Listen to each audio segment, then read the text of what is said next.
Selamat pagi, selamat bertemu kembali dalam pembelajaran IPS kelas 8 semester ganjil. Pada kesempatan ini, kita akan membahas mengenai pengaruh konversi lahan pertanian ke industri dan permukiman terhadap perubahan ruang dan interaksi antar ruang. Pernahkah kalian mendengar negara Singapura melakukan reklamasi untuk memperluas daratannya? Ya, Pak yakin pernah ya. Nah, coba perhatikan wilayah Singapura yang berwarna merah. Nah, dalam peta ini, daerah-daerah yang berwarna merah merupakan daerah atau lokasi dari reklamasi di Singapura. Bisa kita lihat, semakin luas daratan dari Singapura ya, setelah dilakukan reklamasi. Nah, tapi tahukah apa arti dari reklamasi itu sendiri? Ya, reklamasi adalah alih fungsi lahan pantai menjadi daratan.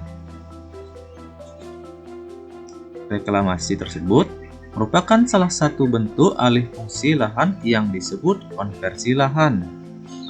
Konversi lahan adalah perubahan fungsi sebagian atau seluruh kawasan dari fungsi semula, seperti yang direncanakan menjadi fungsi lain yang berdampak negatif terhadap lingkungan dan potensi lahan itu sendiri.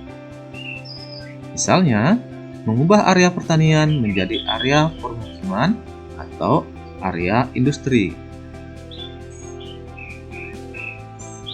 Konversi lahan menjadi fenomena yang sering dijumpai di negara-negara ASEAN, terutama negara ASEAN yang memiliki laju pertumbuhan penduduk yang relatif tinggi, seperti di negara Indonesia, Thailand, Malaysia, Filipina, Laos, Kamboja, dan Vietnam.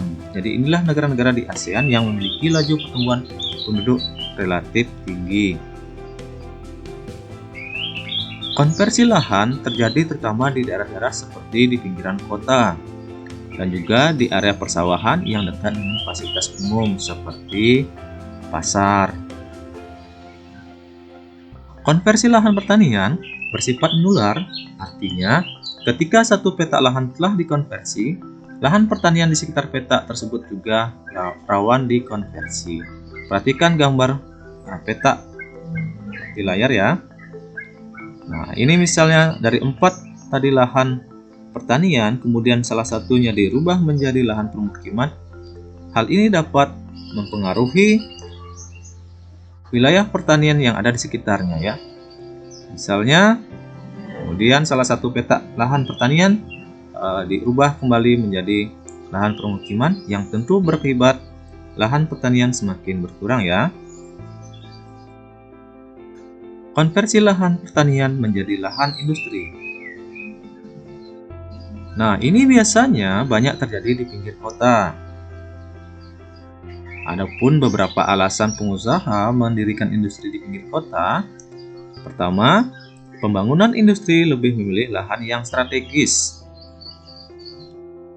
Yang kedua, tentu saja harga lahan pertanian relatif lebih murah dibandingkan apabila dengan membeli lahan yang sudah ada bangunannya. Yang ketiga, pembangunan industri memiliki akses yang lebih mudah. Yang keempat, industri dibangun dekat dengan bahan baku lahan pertanian. Hal ini dapat menjadi pilihan yang baik. Nah, yang kelima, adanya faktor sosial dan budaya hukum waris.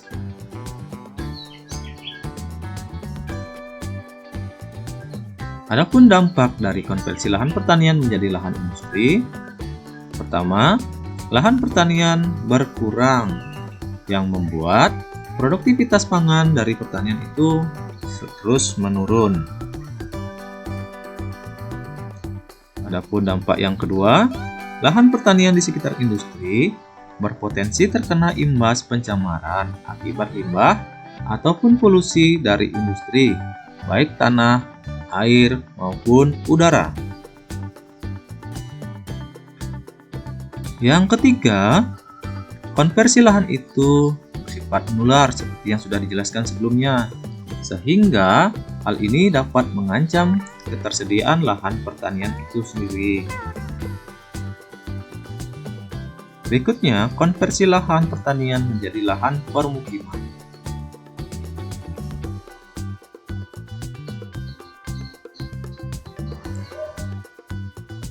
Permukiman menjadi kebutuhan pokok manusia, ya. Di mana semakin banyak jumlah manusia, maka area yang dibutuhkan juga semakin luas. Ya, semakin banyak manusianya, maka rumah atau huniannya juga semakin banyak yang dibutuhkan. Nah, konversi lahan, terutama lahan pertanian menjadi lahan permukiman juga sama marak terjadi di negara-negara ASEAN. Adapun dampaknya, pertama, luas lahan pertanian semakin berkurang. Petani dan buruh tani tentu saja semakin kehilangan mata pencahariannya. Yang ketiga, hilangnya lahan terbuka hijau atau RTH. Yang keempat, berkurangnya lahan resapan air karena yang tadinya lahan-lahan pertanian itu kemudian dikonversi menjadi lahan permukiman, ya. Jadi resapannya berkurang. Konversi lahan identik dengan perubahan kondisi ruang. Konversi lahan tidak dapat dicegah karena kebutuhan manusia akan ruang tidak dapat dihindari. Mencegah konversi lahan malah bisa jadi menghambat pembangunan suatu negara.